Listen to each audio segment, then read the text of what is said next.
Di sebuah pasar rakyat di kota kecil yang belum tersentuh modernisasi penuh, berdiri sebuah warung sederhana dari papan kayu dan seng.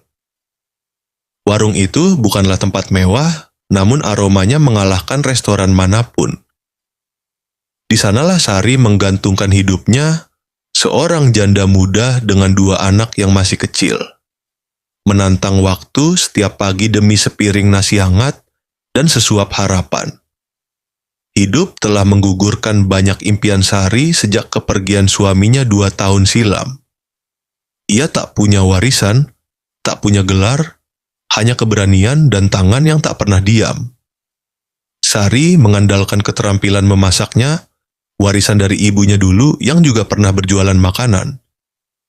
Ia memasak bukan hanya dengan bumbu, tapi juga dengan kesabaran dan cinta. Masakan yang baik harus bisa menyentuh perut dan hati orang yang memakannya. Begitu kata almarhum suaminya. Setiap hari Sari bangun pukul 3 pagi, menanak nasi dengan api kecil, mengulek sambal hingga tangan bergetar, menyiapkan lauk-lauk yang dibelinya dari pasar semalam. Ia berusaha menjaga rasa, meski harga-harga tak bisa ditebak. Kadang saat air matanya jatuh karena lelah, ia hanya tersenyum sambil mengusapnya dengan punggung tangan. "Mak, kenapa kita nggak kayak orang lain yang bisa makan di restoran, punya motor, baju bagus?" tanya Aldi, anaknya yang baru masuk SMP. Sari tak pernah marah pada pertanyaan seperti itu. Ia memeluk anaknya dan berbisik, "Karena kita sedang menabung rezeki dari Tuhan. Kadang bentuknya bukan harta, tapi kekuatan." Suatu hari, datanglah seorang pria asing ke pasar. Ia berpakaian rapi, wajahnya bersih dan berwibawa. Ia menanyakan warung nasi yang katanya paling ramai. Orang-orang menunjukkan warung Sari. Pria itu memesan 1 porsi, lalu duduk diam sambil menatap suasana pasar. "Nama saya Arman," katanya setelah beberapa suapan. "Dan saya rasa ini adalah nasi terbaik yang pernah saya makan. Ada sesuatu yang tak bisa dijelaskan, rasa hangat, jujur, seperti pulang ke rumah." Sari tersenyum sopan. Ia terbiasa dengan pujian, tapi ada yang berbeda dari nada suara Arman.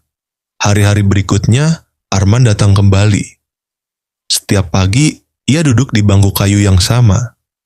Awalnya Sari bersikap biasa saja. Namun, obrolan ringan perlahan berubah menjadi percakapan panjang. Tentang hidup, tentang kehilangan, tentang kesepian. Arman mengaku bahwa ia seorang pengusaha properti. Ia sedang membangun ruko-ruko baru tak jauh dari pasar. Ia menikah muda, namun pernikahannya telah lama kehilangan gairah. Eva, istrinya, adalah wanita cantik dan terpelajar, tapi lebih sering menghabiskan waktu untuk arisan, salon, dan grup sosialita. Arman merasa seperti orang asing di rumahnya sendiri.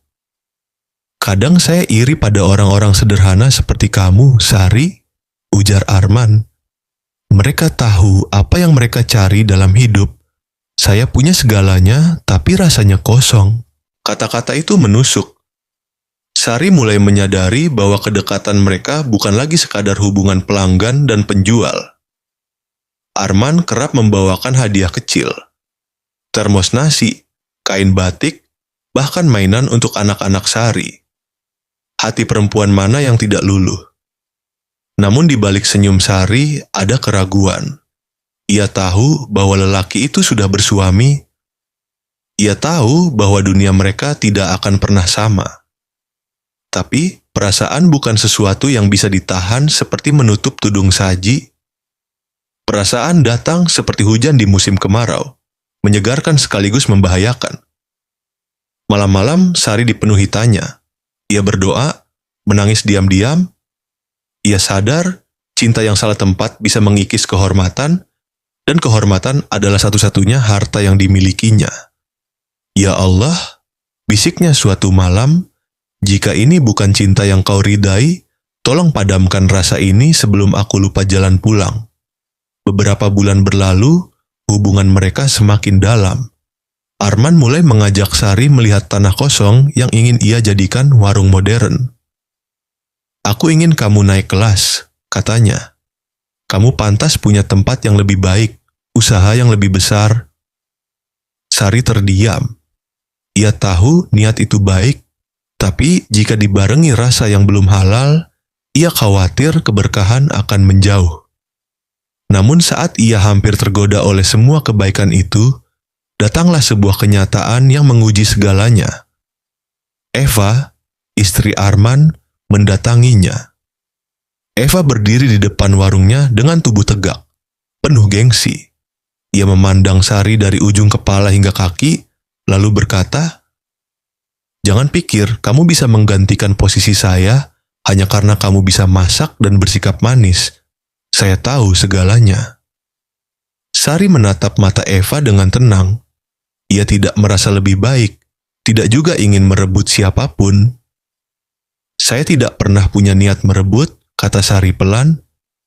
"Tapi kalau suami ibu merasa ada yang hilang dalam rumah tangganya, mungkin bukan saya penyebabnya. Mungkin ada hal yang perlu diperbaiki di dalam, bukan disalahkan keluar." Eva pergi dengan wajah merah padam. Sejak hari itu, Sari memutuskan menarik diri. Ia menolak semua bantuan Arman. Ia memperluas usahanya dengan modal pinjaman kecil dari koperasi. Ia bekerja lebih keras, tidur lebih larut. Arman masih mencoba hadir, tapi Sari tidak memberi celah. Ia tahu bahwa keberanian terbesar bukan menolak cinta, tapi menolak cinta yang salah. "Memaafkan bukan berarti membuka pintu lagi," ujarnya pada seorang tetangga yang penasaran. Kadang kita harus mencintai dari kejauhan agar tidak saling menyakiti. Beberapa tahun berlalu, Sari berhasil membuka 3 cabang warung makan.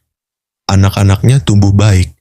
Aldi masuk sekolah kejuruan, dan Rara mulai gemar membantu ibunya memasak. Mereka sering tertawa bersama, meski kadang bayang-bayang masa lalu masih datang. Suatu sore, Arman datang sekali lagi. Kali ini dengan wajah lebih tua, lebih lelah. Ia tidak menawarkan apapun, tidak membawa hadiah. Ia hanya berkata, "Terima kasih Sari. Karena kamu, aku belajar arti mencintai tanpa harus memiliki. Kamu benar. Yang kita kejar bukan sekadar rasa, tapi ridha Tuhan." Sari tersenyum.